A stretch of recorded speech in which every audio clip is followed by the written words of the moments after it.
Hello students. तो assistant accountant की नई क्लास में आप सभी का स्वागत है। आज का टॉपिक रहेगा रेक्टिफिकेशन ऑफ एरर्स और फुल टॉपिक इसमें हम कवर करेंगे। वीडियो थोड़ी लेंथी होने वाली है लेकिन सब इसमें कवर किया जाएगा और इसके बाद आपको कुछ भी पढ़ने की ज़रूरत नहीं है।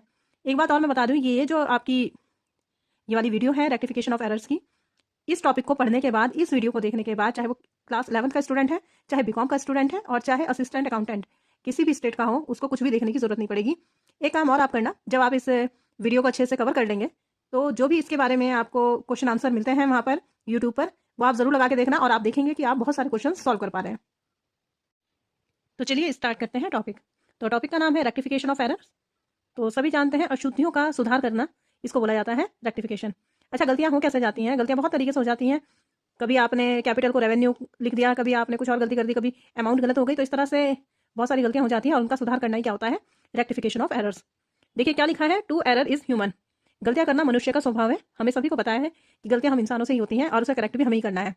The procedure followed to rectify the errors committed in the books of accounts and to set right accounting records is called rectification of errors. कह रहे हैं कि जो प्रोसीजर होता है एरर्स को सही करने का बुक्स में और उनको सही जगह पर रिकॉर्ड करना, उसको कहा जाता है रेक्टिफिकेशन ऑफ एरर्स। ऑब्जेक्टिव्स क्या हैं इसके?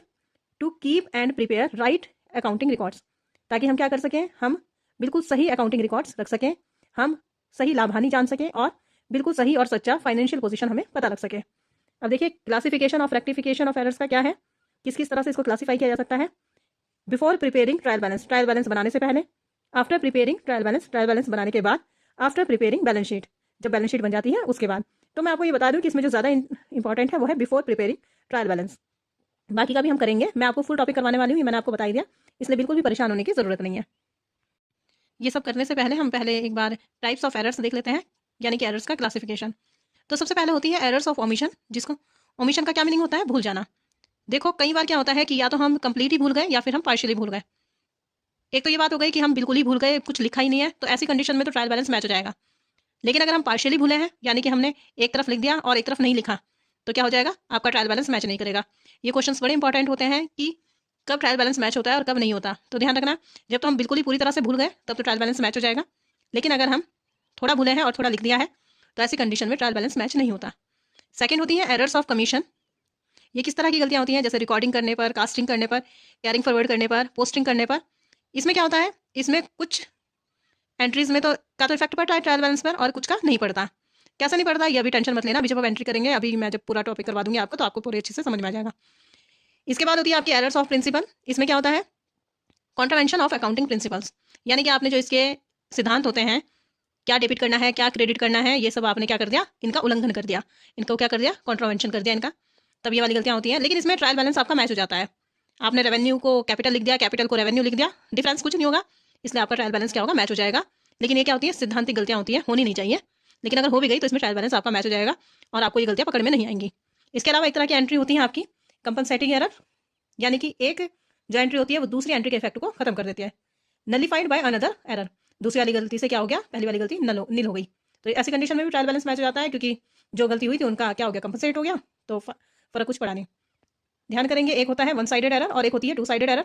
जो वन साइडेड एरर होती है उसमें ट्रायल बैलेंस आपका कभी नहीं मिलता, लेकिन जो टू साइडेड एरर होती है उसमें आपका ट्रायल बैलेंस मिल जाता है। अब आ जाते हैं इस पर बिफोर प्रिपेयरिंग ट्रायल बैलेंस। जब तक ट्रायल बैलेंस नहीं बनता तब तक कौन कौन सी एरर हो सकती हैं और उनका रेक्टिफिकेशन कैसे किया जा सकता है। तो सबसे पहले rectification of one sided error. अगर वन साइडेड एरर है तो उसका इफेक्ट देखते हैं। तो मैंने अभी आपको क्या बताया, जो वन साइडेड एरर होती है उससे ट्रायल बैलेंस मैच नहीं होता। तो इसमें फर्स्ट होती है वन साइडेड एरर में errors of casting, means that योग की अशुद्धि। योग की अशुद्धि कैसे? या तो आपने कम ऐड कर दिया या ज़्यादा ऐड कर दिया, इस तरह की जो कंडीशन होती हैं उनको कहते हैं एरर्स ऑफ कास्टिंग। इसमें क्या होता है, अगर आपका डेबिट बैलेंस है और वो अंडर कास्ट है, यानी कि डेबिट बैलेंस आपका कम लिखा गया है, तब आप उसको कैसे करोगे, डेबिट के लिए to under casting of book. जिसमें अकाउंट में आपने डेबिट में कम बैलेंस लिखा है उसे आप टू अंडर कास्टिंग करके लिख सकते हो। इसके बाद आपने फोर क्रेडिट बैलेंस के लिए, जहां कहीं भी आपने क्रेडिट में कम लिखा है बैलेंस, उसके लिए आप क्या कर सकते हो, बाई अंडर कास्टिंग, यानी कि डेबिट में डेबिट के लिए डेबिट में लिखना है और क्रेडिट में क्रेडिट के लिए लिखना है। यह है अंडर कास्टिंग का केस। लेकिन ओवर कास्टिंग के केस में क्या हो जाता है, अपोजिट हो जाता है। डेबिट बैलेंस के लिए आप क्रेडिट में लिखोगे बाई ओवर कास्टिंग और क्रेडिट बैलेंस के लिए आप डेबिट में लिखोगे। तो चलो कुछ एग्जांपल्स देख लेते हैं इसके, ताकि क्लियर हो जाए। क्या हुआ, under casting is sales book by 250। Sales book क्या हुई, अंडर कास्ट हो गई 250 से। सभी को पता है अंडर कास्ट की बात कर रही हूँ, सेल्स बुक क्या होती है, क्रेडिट। तो आपने क्या कर दिया, by under casting of sales book. Purchase day book has been under cast by 200। Purchase book क्या होती है? डेबिट, तो आपने डेबिट में लिख दिया to under casting of purchase book. Sale return book has been added 60 short, सबको पता है सेल रिटर्न बुक क्या होती है? डेबिट होती है, तो आपने डेबिट में लिख दिया to under casting of sale return book. Sales day book has been overcast by, अब की बार क्या हो गया? उल्टा हो गया, ओवरकास्ट हो गया। सेल्स बुक क्या होती है? आपकी क्रेडिट होती है, लेकिन लिखना किस में पड़ेगा? डेबिट में, जैसा कि रूल है टू ओवरकास्टिंग लिखेंगे। Purchase book has been overcast by this, आपको पता है परचेज बुक होती है डेबिट, लेकिन क्योंकि ओवरकास्ट है तो आपको क्या लिखना पड़ेगा? बाई। अब देख लेते हैं एरर्स ऑफ पोस्टिंग को। तो क्या लिखा है? To write less amount at the time of posting, posting के टाइम पे आपने क्या करा? कम अमाउंट लिख दी। Received 1250 from Varun, correctly debited in the cash book में सही लिख दी, but personal account of Varun was credited with 1205 only, यानी कि कम अमाउंट लिखी ना आपने पर्सनल अकाउंट में वरुण के, तो क्या हो जाएगा? By wrong posting of the amount, जितनी भी आपने कम लिखी है उतनी आ जाएगी। अब देख लेते हैं next. Paid to Narayan 500 correctly enter in the cash book, but personal account of Narayan was debited with 450 only, यहाँ भी 50 रुपये का क्या हो गया? घपला हो गया, तो उसे भी सही कर देंगे। To wrong posting of the amount 50। To write more amount at the time of posting, pay to Amrita 560 correctly, but personal account of Amrita was debited by 650, तो आपने कर दिया by difference in the amount posted 90। अच्छा, two by कैसे हो रहा है? अभी मैंने ऊपर आपको अंडरकास्ट ओवरकास्ट वाले केस में बताया, तो उसी तरह से यहाँ पे भी हो रहा है। Received from Anil Kapoor 120, but personal account of mister Kapoor was credited by 210, तो यहाँ पे भी क्या हो जाएगा? To difference in amount posted 90। इसके बाद to right amount in wrong side at the time of posting, आपने क्या किया? राइट अमाउंट लिखी, लेकिन कब कहाँ पे लिख दी? रॉन्ग साइड पे लिख दी, कब? पोस्टिंग के टाइम पे। तो आपका एग्जाम्पल हो जाएगा paid to Ram 500 but credited in his account to posting on the wrong side, 500 plus 500 is equal to 1000। क्यों कर दी 1000? भाई देखो, राम को पेड किए थे 500, लेकिन क्रेडिट कर दिया ना उसके अकाउंट में, वापस भी तो लोगे आप, वापस लोगे फिर उसे प्लस करोगे। Awadhesh accounts credit side amount was 83.60 but return in debit side 38.06, तो इसको भी क्या करोगे? सही लिखोगे, by posting on the wrong side 38.06 plus 83.60 is equal to 121.66। अब आ जाइए यहाँ पर, to be omitted by posting, यानी कि लिखने से ही रह गया। Omitted in debit side cash book by ₹25 which has been given to Abhay, Abhay को देने थे इतने और लिखने से ही रह गए कैश बुक में, बाई ओमिशन इन पोस्टिंग ₹25। अब आ जाते हैं rectification of double sided errors. Double side की जो एरर्स होती हैं उस पर आ जाते हैं। चलो, इनका क्या स्टेप होता है? देखो, मेरी तो ये फेवरेट होती है। इसमें पहले करेक्ट एंट्री करो, फिर रॉन्ग एंट्री कर दो, और उसके बाद इसको रेक्टिफाई कर दो, जो सेम हो उसे काट दो। तो मुझे तो ये बहुत पसंद है, देखते हैं आपको भी पसंद आएगी या नहीं आएगी, देखते हैं। चलिए, एरर्स ऑफ प्रिंसिपल इनको बोलते हैं। क्या होता है इसमें? Paid 500 on building maintenance but debited amount in wages account, 500 building maintenance के लिए पेड करें, लेकिन उसे किस में डेबिट कर दिया? वेजेस में। तो करेक्ट एंट्री क्या हो गई आपकी? Repairs account debit to cash account, building maintenance के लिए हुई ना, तो एंट्री तो ये होनी चाहिए थी, लेकिन रॉन्ग आपने क्या कर दी? Wages account debit to cash. अब सही क्या हो जाएगी? भाई देखो, सही तो रेक्टिफाई तो इसका वही होगा ना, जो सही डेबिट होना चाहिए सही डेबिट हो जाएगा, यानी कि रिपेयर्स अकाउंट आपका डेबिट हो जाएगा और वेजेस आपका क्रेडिट हो जाएगा। इसमें एक और एंट्री देखिए, received 1000 from A Prasad but credited in R Prasad, तो आपकी करेक्ट एंट्री क्या है? Cash account debit to A Prasad, लेकिन आपने गलती से क्या कर दी? Cash account debit to R Prasad. तो जब इसको रेक्टिफाई करोगे तो उसे क्या करोगे? आना चाहिए किसके अकाउंट में? ए प्रसाद के। तो ए प्रसाद को आप क्या कर दोगे? क्रेडिट कर दोगे, क्योंकि सही में तो ए प्रसाद क्या होना चाहिए? क्रेडिट ही होने चाहिए, और इसमें आर प्रसाद क्या हो जाएंगे? डेबिट हो जाएंगे। इसके अलावा एक और एंट्री देख लो इसमें समझने के लिए, 2000 spent on machines repair but debited to machinery account, तो एंट्री आपकी हो जाएगी, करेक्ट एंट्री आपकी होनी चाहिए repairs account debit to cash account, लेकिन गलती से आपने क्या कर दिया? रेवेन्यू को आपने क्या मान लिया? कैपिटल एक्सपेंडिचर, तो आपने लिख दिया machine account debit to cash account, लेकिन आपकी रेक्टिफाई एंट्री क्या हो जाएगी? Repairs account debit to machine account. अब देख लेते हैं एरर्स ऑफ ओमिशन। ओमिशन का मीनिंग क्या होता है? अभी आपको पीछे बताया था, छूट जाना। कंप्लीट ओमिशन, तो बताओ जरा, कंप्लीट ओमिशन का ट्रायल बैलेंस पर क्या इफेक्ट होता है? कुछ भी इफेक्ट नहीं होता है ना। तो क्या इसके लिए क्या करेंगे? एग्जाम्पल इसका, a credit sale of goods worth 1000 to Javed was omitted to be entered in the sale book, sale book में लिखने से ही रह गया, कोई बात नहीं, रह गया तो ट्रायल बैलेंस तो मैच हो जाएगा, लेकिन एंट्री आप रेक्टिफाई तो करोगे ना, तो रेक्टिफाई एंट्री क्या होगी? जो इसकी एंट्री होनी चाहिए थी, Javed debit to sales account. अब आ जाता है पार्शियल ओमिशन। पार्शियल ओमिशन का आपका फर्क पड़ता है किस पर? आपके ट्रायल बैलेंस पर। क्या एंट्री होगी? Goods purchase on credit from Shyam 2000, purchase entered in purchase account but was omitted to be entered in the Shyam's account. क्या करें? परचेज तो सही करा, लेकिन श्याम्स की बुक में एंटर नहीं करा, तो एंट्री क्या हो जाएगी? Suspense account debit to Shyam. ठीक है, अब आ जाते हैं, when in one account more debit and other account more credit, कोई अकाउंट है उसमें ज्यादा डेबिट भी हो गया और ज्यादा क्रेडिट भी हो गया, जैसे Pankaj sold goods to Prakash 215 but return in sales book 251, तो एंट्री क्या हो जाएगी? अपोजिट एंट्री हो जाएगी, और लिख देंगे सेल्स अकाउंट डेबिट टू प्रकाश 36 कहाँ से आया? 251 से आपने 215 को माइनस कर दिया तो आ गया 36। एंट्रीज नहीं मैं आपको क्लियर कर रही हूँ, एंट्रीज इसलिए क्लियर नहीं कर रही हूँ क्योंकि इसके जो रूल्स रेगुलेशन होते हैं वो मैंने आपको सारे करवाए हुए हैं। आ जाते हैं नेक्स्ट एंट्री पर, a purchase of 1000 from Rahim entered in the purchase day book as 100, क्या एंट्री हो गई? Purchase account debit to Rahim 900, क्योंकि क्या हुआ? एंट्री तो बिल्कुल सही करी हुई है, लेकिन अमाउंट गलत लिख दी ना, अमाउंट कम लिख दी, तो जितनी कम लिखी है उसे आगे हम लिख लेंगे। Sold goods to Sunita ₹86 but return in sales book 68। अब फिर कम लिख दी अमाउंट, कोई बात नहीं, एंट्री सही कर दो, सुनीता टू सेल्स, और जितना कम लिखा है उतना अमाउंट लिख दीजिए उसमें। अब आ जाइए कंपनसेटरी एरर्स, यानी कि एक एरर दूसरे एरर के इफेक्ट को क्या कर देती है, खत्म कर देती है। अच्छा ये कुछ नहीं है, ये गलती से लिख दिया था ये वाली लाइन। तो देखिए क्या है, paid 350 to Gaurav and 450 to Saurabh. Gaurav को पेड की है 350 और सौरभ को पेड करे 450, but Gaurav account debited by 250 and Saurabh account by 550। तो क्या करा, सिंपल से एंट्री कर दी, गौरव डेबिट टू सौरभ, जितने का डिफरेंस रहा था उतने अमाउंट इसके आगे लिख दी। तो एक अकाउंट ने दूसरे अकाउंट को क्या कर दिया, कंपनसेट कर दिया, इसलिए कोई डिफरेंस नहीं पड़ेगा किस पर, ट्रायल बैलेंस पर। अब देखिए errors affecting more than 2 accounts. कोई कोई एंट्री ऐसी होती है, कोई एरर ऐसी हो जाती है जिससे एक से ज्यादा अकाउंट्स पे क्या होता है, इफेक्ट पड़ता है।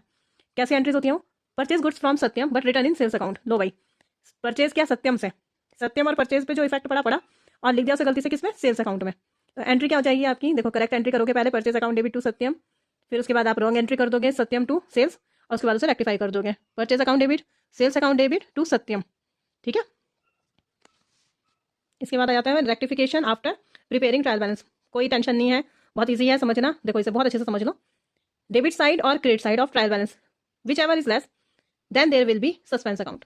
कोई टेंशन नहीं है, डेबिट साइड और क्रेडिट साइड में आप देख लोगे ट्रायल बैलेंस में किधर का मैच नहीं हो रहा है, जिधर का मैच नहीं हो रहा उधर उठा के लिख दो सस्पेंस अकाउंट। ठीक है, आपने सस्पेंस अकाउंट लिख दिया उसमें।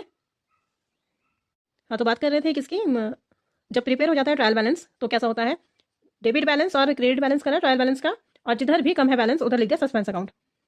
अच्छा सस्पेंस अकाउंट क्या होता है, ये बहुत इंपॉर्टेंट बात है, और मुझे पता नहीं क्यों ऐसा लग रहा है कि ये आपसे पूछने ही वाला है अब आयोग।